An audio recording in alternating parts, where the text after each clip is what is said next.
All right. We're going to talk about can Dak Prescott throw post his shoulder injury. We got to look at it from these parameters. We know for sure that, this team is set up to actually run the rock. We got the front five. Remember this if you guys don't remember anything else that was said. This team drafted Ezekiel Elliott to help out Tony Romo. That is to help out the passing efficiency. In 2014, Tony Romo didn't have multiple 400 yards passing. So what I'm trying to say is that even though Dak Prescott's shoulder may be a little bump, you know what I mean, and it may be a little injured here and there, it may be a little bruised, but I think that the kid can still throw. Now, this is not an indictment on this collective team.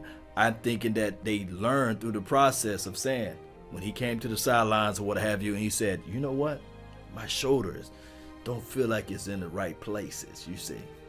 Then they dialed back the offense. And that's when the reality hit. Let's use Ezekiel Elliott. But here's the thing. With Dak Prescott, there's only a few throws that I really want him to make anyway. When he rolled out, and we saw that he was able to do that last week against the LA Rams. He was still able to roll out, use those Mississippi State legs, and to find the open receiver. I'm thinking that he can still do that. I'm thinking that he can still evade because there's nothing wrong with his legs. Those little few passes that he can do, I'm thinking that he will be able to make those things happen. Can he throw against his body and these sorts of things? I think he can. I really think that Dak Prescott will be able to do that. But we have to just be focused, Cowboy Nation. This is not a game that we can just fall back and say, okay, this is a guaranteed dub. I see a lot of people with high confidence and high praises of this team. But let's just remind ourselves that we need to stack good wins on top of good wins. So we need to pull from somewhere to see if this team can go on this stretch. Because we painted ourselves in this corner. We're 7-7 because of our inefficiencies as it relates to closing out games, and then on top of that, starting off slow. So I'm thinking that collectively, if we can figure out ways and figure this thing out and just be able to jump on this opportunity, Dak Prescott, I think that he can still go through his reads. I think he can go through his progressions. I'm thinking that he can do all of those things that we talk about and that we love about him this year. The growth process, even though he hurt his arm or what have you. I still, when I looked at tape, I see him stepping up through his throw. He was able to connect with Jason Witten to score a touchdown. I'm also seeing that when you look at the total picture of the film, even on the broken up play with Tavon Austin and I think the other receiver, they kind of crossed paths and the defensive players ran into each other, allowing the 16.5 yards of separation, the most in the NFL. Dak Prescott on the back end of it still had to create things for that play. For one, he had to still form the guy. He had to evade and cross his body and still be able to throw that ball and hit his target. It wasn't an easy pass. It wasn't a give-me pass. He had to earn every piece of that throw. So I'm thinking that this team can allow Dak Prescott to still be comfortable, run the rock with Ezekiel Elliott, run the rock with Tony Pollard, do those little small things. Everything else will work its way out. Because that's the way I'm looking at it, Cowboy Nation.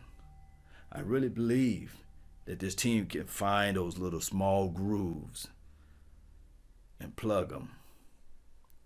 The Eagles, on the other end, yes, they are porous on that defensive back. Front four is looking pretty good. Solid team as it relates to defense. But I'm thinking that where they're weak at will be our strength. And I think that we can exploit those mismatches if we get our head around and don't buy into all of the hype and don't buy into all of the noise. Don't buy into what we did last week because that's swept under the rug. We got to improve ourselves. And even Coach Red, the clapper, we already know, Jason Garrett. One thing that I can really rest my hat on or really just relax a little bit is the fact that Jason Garrett plays the division of foes pretty well.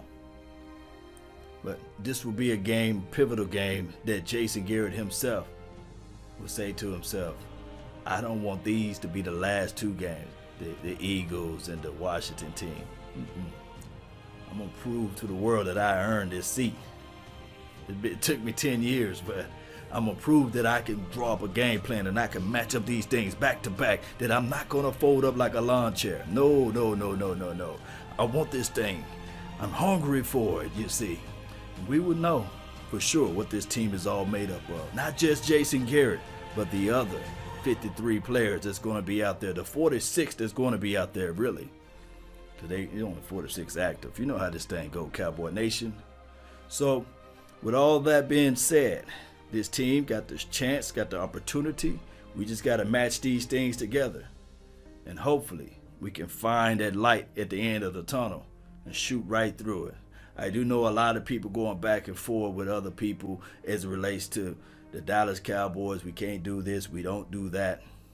Let's just prove it on Sunday. Let's show this world who we are. Don't forget to post me your thoughts, post me your concerns. Let me know. Give me some feedback, whether it's good or bad. You know how this thing go, Cowboy Nation. And don't forget to hit that like button, share this content. If you want to be part of some exclusive stuff, hit that join the membership column on my YouTube page. Let's get this thing on and rocking, baby. That's been my time. I really thank you all for yours. And remember, you're listening to nothing but the best. Salute. I'm out. Peace.